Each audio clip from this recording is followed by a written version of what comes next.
Crix had been running first-year cadets through hand-to-hand fundamentals for 9 rotations at Vanguard Military Academy. He'd learned to sort a class within the first hour. Which ones flinched before contact? Which ones locked their joints too early? Which ones came from worlds where pain was still theoretical? The new intake arrived 17 minutes late. Crix stood at the processing hall's edge, arms folded over his chest plates, watching them file through.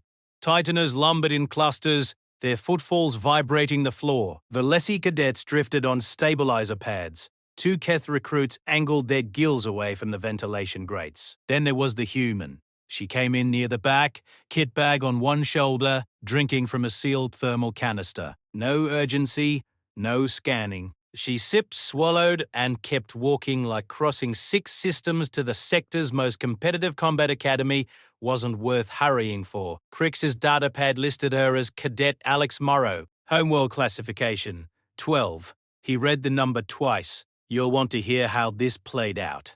Trust me on that. 12. That meant the planet actively tried to kill its own inhabitants. Tectonic instability across every landmass. Toxin concentrations that would collapse a Dracon's secondary lungs within minutes. Predatory fauna at every level of the food chain. And gravity so punishing her bones had been compressed and reinforced since birth, density 4 times the galactic median. She was drinking something called coffee and looking bored. Gorv noticed her too. The Titanor stood just under 3 meters, wide enough to turn sideways through standard door frames. His species built hierarchy through physical dominance, and Gorvid had perfected the art. Center rack claimed on day 1. 4 cadets shouldered aside in the meal line. A sparring mat cracked under his opening stance. Everyone gave him room. Alex did not. During conditioning on day 3, she walked past him to the pull bar station without a glance. 17 repetitions, steady as a metronome. Drop, wipe, palms. Move on. Gorv's jaw plates shifted, the Titanor expression Crix recognized as territorial irritation. She hadn't challenged him. She'd done something worse, treated him like furniture. By day 5, the friction was visible. Gorv postured. Alex ignored. His neck ridges darkened. His sparring strikes landed heavier than necessary against whoever drew the unlucky pairing. On morning 7, he made it formal. Gorva stepped into the center of the training hall, pointed at Alex and declared a dominance challenge under Section 14 of the Interspecies Conduct Code. Single combat, consenting cadets, squad hierarchy, silence. Crix felt his scales harden along his forearms. He glanced down and caught the color shift in the veins beneath, blue-green bleeding into the usual deep amber. Dracon blood ran cooler under tension. He pressed his arms to his sides before any cadet could notice. Alex set her coffee canister on the bench. Accepted, she said. 1 word. Conversational volume. Then she went back to lacing her boots. A metallic scent had been drifting through the hall all morning. Crix had filed a maintenance request, assuming faulty wiring. It wasn't wiring. He'd learn that later. The smell was human sweat. Trace metals pushed through skin during exertion. The species leaked iron and didn't seem to notice. He signed the bout authorization. 1,400 hours. Gorv spent the next 4 hours in the conditioning bay, each strike echoing through adjacent corridors, fists leaving dents in plating, rated for light munitions, a performance of inevitability. Alex spent those same hours in the library. Crix checked the access logs out of what he told himself was procedural diligence.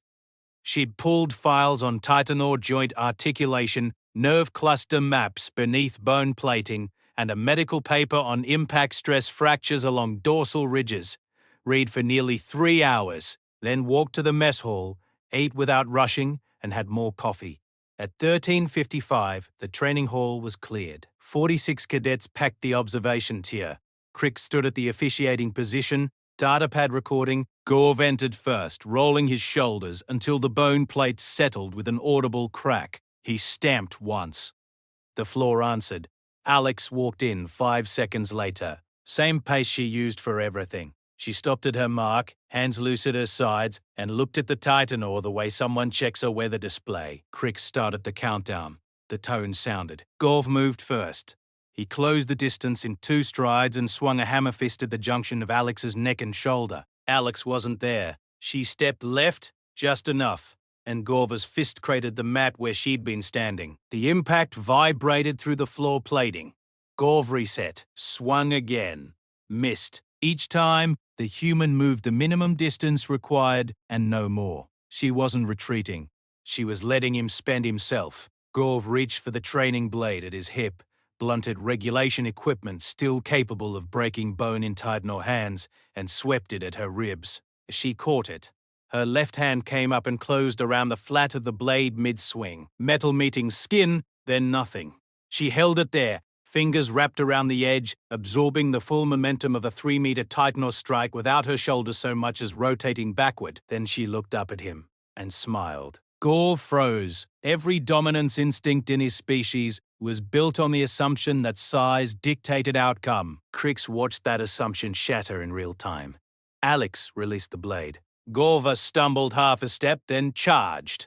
Raw force, no technique, which meant he'd abandoned his guard entirely. Alex dropped low, pivoted inside his reach, and drove her fist into the nerve cluster beneath his dorsal ridge, the exact spot she'd spent 3 hours studying that morning, while Gorv had been denting conditioning targets for an audience. The punch was short, compact, and when it connected, Crix heard something crack. Not bone. Plating. The Titanor's chest armor fractured along a seam from sternum to third lateral ridge, a sound like ice giving way on a frozen lake, and Gorv's whole body seized for a fraction of a second before gravity finished the job. The floor trembled, 3 meters folding at the knees, dropping onto the mat like an aftershock. Somewhere in the tier, a cadet grabbed a communicator and called command. Panicked, breathless, reporting a medical emergency. There was no emergency. Gorv was conscious. He was just finished. 4 seconds. Crix checked the recording twice. The hall held still. Alex stood over Gorv, breathing evenly, hands relaxed. No victory stance. She looked down at the Titanor with the patience of someone who'd grown up where this was routine. Crix walked to the center of the mat, his scales so hardened his forearms ached, the blue-green in his veins visible to his wrists now. He didn't hide it. "Do you know what Class 12 means?" he said. Not to Alex. To every cadet in the tier. Nobody answered. "It means everything on a planet is trying to kill her. The air, the ground, the animals, the gravity. Her species has been failing against that world since before they walked upright. Bones broke. Lungs burned. They died in numbers that would have ended any species in this room." He let the silence hold, but they didn't stop. They grew denser, faster, harder, and you thought size would be enough. Alex had already walked back to the bench. She picked up her coffee canister, took a sip, and sat down. "Gravity's just a suggestion," she said to no one in particular. Crix filed the bout report that evening. Section 14, resolved. 1 armor fracture. Duration, 4 seconds. A junior cadet stopped him in the corridor, a young Velesi who'd watched from the tier. "Sergeant, is it true? Are they all like that?" Crix looked at the kid. His scales had finally softened, but the veins beneath still carried a trace of blue. "If you think humans are weak," he said, "remember I thought the same."